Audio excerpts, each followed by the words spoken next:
Hey guys, it's Brendan Borman back from their 270 video. Today I'll be looking at the great state of West Virginia. Backed by popular demand, I'm continuing my state series. I'm going to enter into West Virginia on turn number 1, and I'm going to unconventionally lock it on turn number 2. So I'm going to spot Ronald Reagan a big lead, and let's see if I can catch him. In the meantime, let's learn about West Virginia, some of the fun facts, some of the political trends, and talk about West Virginia inside the game of 270. But from the time of the Great Depression through the 1990s, the politics of West Virginia were largely dominated by the Democratic Party. In the 2000 presidential election, George W. Bush claimed a surprise victory over Al Gore with 52% of the vote. He also won West Virginia in 2004. And now West Virginia is considered a heavily Republican state, so it is very red. John McCain won the state in 2008, Mitt Romney in 2012, and Donald Trump in 2016. Robert Byrd, a Democrat, represented the state of West Virginia in Congress for over 57 years as a member of the House and as a United States Senator from 1959 to 2010.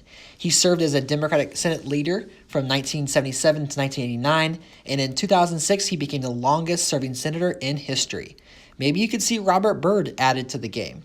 West Virginia Senator Joe Manchin is the only candidate with major ties in the game of 270 to West Virginia. There are other candidates who could be added, but national Democrats such as Barack Obama, Nancy Pelosi, and Harry Reid are all extremely unpopular in the state of West Virginia. As of late 2011, President Obama had a 24% approval rating in the state.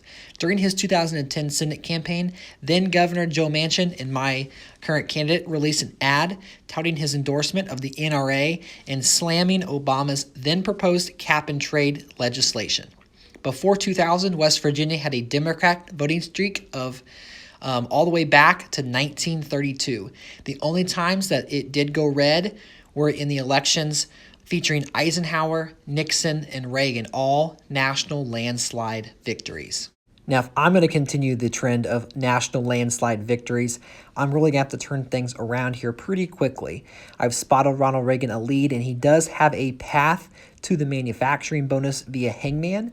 And so what I'm going to do here is spread out in Indiana, Kentucky, North Carolina, and Wisconsin. Going to make it really hard for him to defend all of that.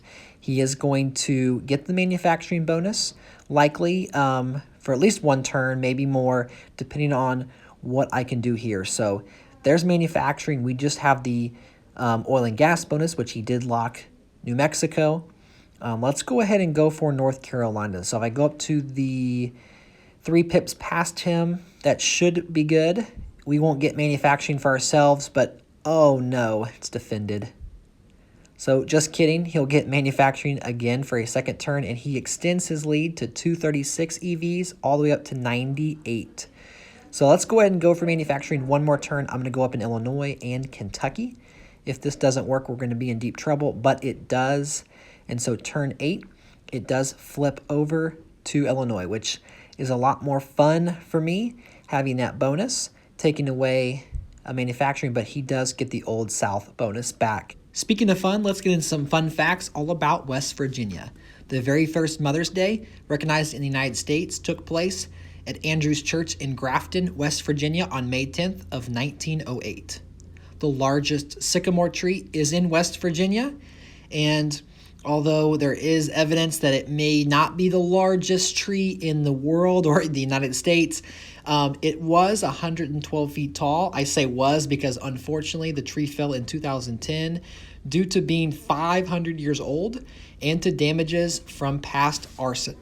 Considered a national landmark, Grave Creek Mound in Moundsville, West Virginia is considered the oldest and largest Native American burial grounds.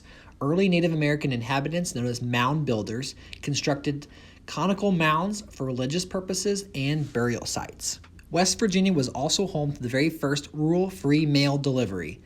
Free mail delivery had been offered in major cities around the United States prior to 1891, but the first rural free delivery, or RFD, mail service occurred in Charlestown, West Virginia on October 6, 1896 as an experiment to see how feasible this service would, and it became the largest and most expensive endeavor by the United States Postal Service in its history. Many states are known for their contribution to agriculture, but West Virginia has been home to two varieties of apples, the Grimes Golden Apple and the Golden Delicious Apple, which became the official state fruit in 1995. Should West Virginia have an agriculture bonus inside the game? What other bonuses should they have? Fayetteville, West Virginia is home to the longest steel arch bridge in the Western Hemisphere, stretching over 3,000 feet over the New River Gorge.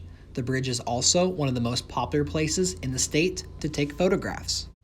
If you live in the tiny mountain town of Alderson, West Virginia, you will have to keep your lion, tiger, or other large feline on a leash when you go for a walk. This is the only law of its kind in the world. West Virginia is the only state completely within the Appalachian Mountain Range. Thus, West Virginia has aptly been given the nickname the Mountain State. If you're not from the United States and you're wondering how big West Virginia is in size, it's comparable to both Latvia and Lithuania. As tempting as it may be to sing Take Me Home, Country Roads for the rest of this video, I think instead I'm just going to give some commentary. So now that I have successfully flipped Texas and California and New York and Illinois blue, I do have a large majority of the bonuses.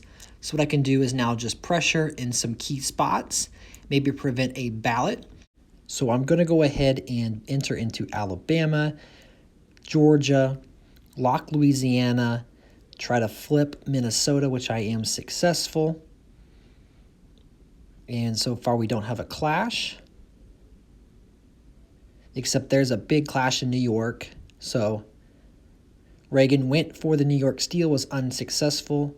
He does hold an electoral lead, but Town-and-Gown flips over to Mansion. Now let's go ahead and go for a big Pennsylvania Steel. That will give us 20 EVs. And then I'm going to go ahead and enter into all of the remaining states. And that should give us quite a bit of EVs.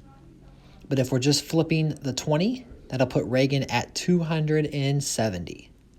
Which kind of gives me a fun idea. Let's see if this works first.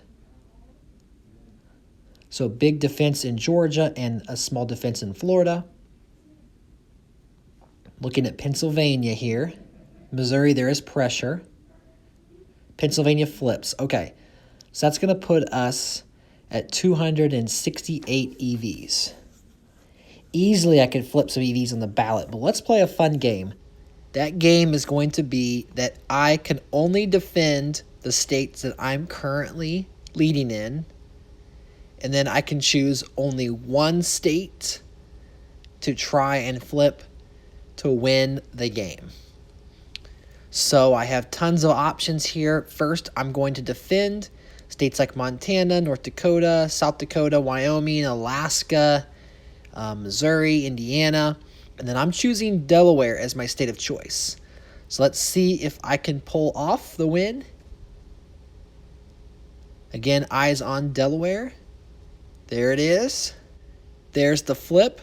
That puts us over 270. Now we just have to hold on in Minnesota, Missouri, and Oregon, which I did lock Minnesota. So all eyes on the show me state. In Missouri, there's no spending from Reagan. So Oregon will determine this election. Either way, thank you guys so much for watching this video. And don't forget to like and subscribe. And we did come off with the victory. So good game to my opponent. Hope you enjoyed a little bit about the great state of West Virginia. And shout out to the 270 Lounger from West Virginia, Chase Moss himself. He is a supporter of the channel and a good player, improving always, and one day might even take me down. Until next time, I'll catch you guys in the next 270 video.